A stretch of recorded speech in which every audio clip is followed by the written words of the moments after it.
Good morning, class. Now, this is the next part of the previous lecture in continuation. आप कह सकते हैं कि कल के लेक्चर के बारे में मैंने अब आपको आगे का बताया है. That is body centred cubic structures, BCC. मैंने आपको सिंपल क्यूबिक और फेस सेंटर्ड का जो पैकिंग एफिशिएंसी था वो पहले एक्सप्लेन कर दिया है. Now it's turn to explain the efficiency of packing in body centred. We know that body centred में जो टोटल नंबर ऑफ आइटम्स आएंगे वो कितने आएंगे? यस, 2 आएंगे. You can see this is body centred और इसके कॉर्नर्स पर हमारे एटम्स होते हैं. This is the somewhat arrangement. इसको सिंप्लीफाई करने के लिए ही हमने उनके सेंटर्स को लाइंस के थ्रू जोड़ा है, स्ट्रेट लाइंस के थ्रू, जिससे कि हम उसको समझ पाए. Now this is the basically arrangement. हमें ये निकालना है.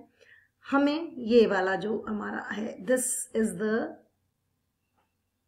जो हमारी परफोरेटेड आ रही है, दिस, और ये ऊपर तक जाएगी लाइक दैट. एक हम नीचे वाला बेस कैलकुलेट करेंगे और एक हम कैलकुलेट करेंगे this one. So in this way we have to find out.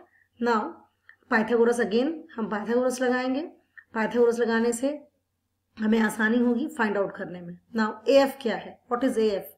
This is A and this is F and it is very simple. It is equals to 4R. हमने इसको C माना है 4R. ये हमारी A and this is equals to B. So now B जो है वो नीचे वाला जो बेस है उसका डायगोनल है, और डायगोनल निकालने के लिए हम पहले वहां पर एक बार पाइथागोरस लगाएंगे एंड देन अगेन हमारी पाइथागोरस लगेगी. तो यहाँ पर 2 बार पाइथागोरस हमारी जो थ्योरम है वो लगेगी. हमने बेस की वैल्यू निकाल ली है, B की वैल्यू हम पहले निकाल रहे हैं एंड B की वैल्यू आ गई है √2A. This is the value of B. C की वैल्यू हम कैलकुलेट पहले ही कर चुके हैं. Now it's term for AFD triangle में हमें AD एक्चुअली हमें निकालना है एंड वी नो दैट. कैसे निकालेंगे? पाइथागोरस ही लगाएंगे. पाइथागोरस लगाई हमने. This is C square, this is A square and this is B square. Now B की वैल्यू A के रिस्पेक्ट में है, C की वैल्यू R के रेस्पेक्ट में है, तो हम उसको मतलब सिंप्लीफाई कर सकते हैं C की वैल्यू को 3A. तो C की वैल्यू हमारी A के रेस्पेक्ट में आ गई and that equals to √3A. Now we can calculate. अब हम कैलकुलेट कर सकते हैं बॉडी डायगोनल को. C हमारा बॉडी डायगोनल. आप एक रूम को अगर कंपेयर करें तो एक रूम के बॉटम वाले एक कॉर्नर से ऊपर छत में अपोजिट कॉर्नर पर ले जाइए, दैट इज एक्चुअली C. वो C है. अगर जिस भी कमरे में आप बैठे हैं उस कमरे में बेस का एक कॉर्नर लीजिए, जो आपका फ्लोर है उसको जरा ध्यान से देखिए. उस फ्लोर में क्या होगा? ये आपका यहाँ पर फ्लोर ही है, तो ये कॉर्नर से कॉर्नर मिला है, ये सेम प्लेन में है, 2D में है, तो इसीलिए ये नॉर्मल है. तो आपका जो रूम का फ्लोर है ये डायगोनल उसका है. ये वाला जो पार्ट है दिस वन इज नथिंग. आप लोगों ने पहले भी मैथ्स में क्वेश्चंस किए हैं कि कितना लॉन्गेस्ट रॉड हम इस कमरे में अकोमोडेट कर सकते हैं. तो क्या करेंगे? फ्लोर का एक कॉर्नर लीजिए और ऊपर रूफ का अपोजिट कॉर्नर लीजिए. That is the maximum length of the rod you can accommodate in a room. एक रूम में जो आप रख सकते हैं. यहाँ पर वही कंसेप्ट लिया गया है. तो इस कंसेप्ट को थोड़ा सा रूम में बैठकर थोड़ा सा इमेजिन करेंगे, you will definitely get this point कि बॉडी सेंटर्ड में क्या होता है बेसिकली. सो इसीलिए अब हमारी जो एज लेंथ है वो हम A ही रखेंगे. एज लेंथ हमारी किसी भी पार्ट में कोई चेंज नहीं आया है. You must remember this. हम अलग अलग जो साइड्स आई हैं हमने उन्हें कैलकुलेट किया है. C बिल्कुल क्लियर दिख रहा है. एक बॉडी सेंटर्ड है, इधर है और इधर, तो 4R. It's very simple. B हमें दिख गया, √2A आएगा ही आएगा. हमने यहां से C की वैल्यू भी फाइंड आउट कर ली एंड दैट इज √3A. तो आगे चलते हैं थोड़ा सा आगे की कैलकुलेशन के लिए.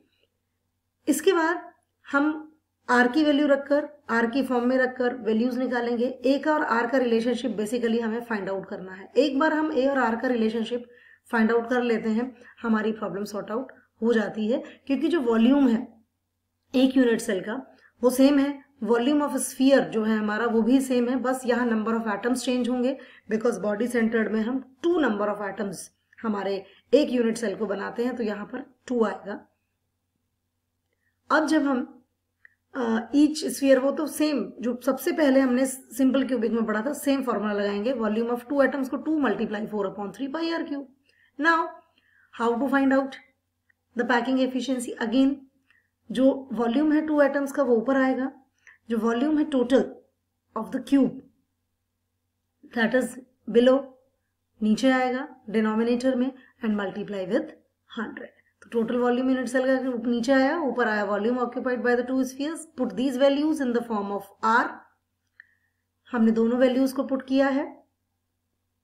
नाउ यू कैन सी इसमें से जो कटने वाले पॉइंट्स है जो कैंसिल हो सकते हैं इजिली. आर क्यूब कैंसिल हो जाएगा, 8 से 64, 3 से 3, and the answer is after solving this pi की value 22/7 again is 68%.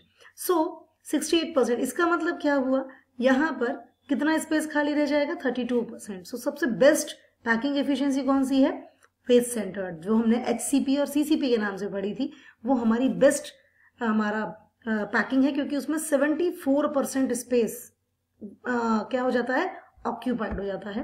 That is the reason. So this is the packing efficiency in crystals, and this is very important. Paper में बहुत बार आपसे पूछा जाता है, डिराइव कराया जाता है, 3 नंबर में बहुत बार आया है बोर्ड में.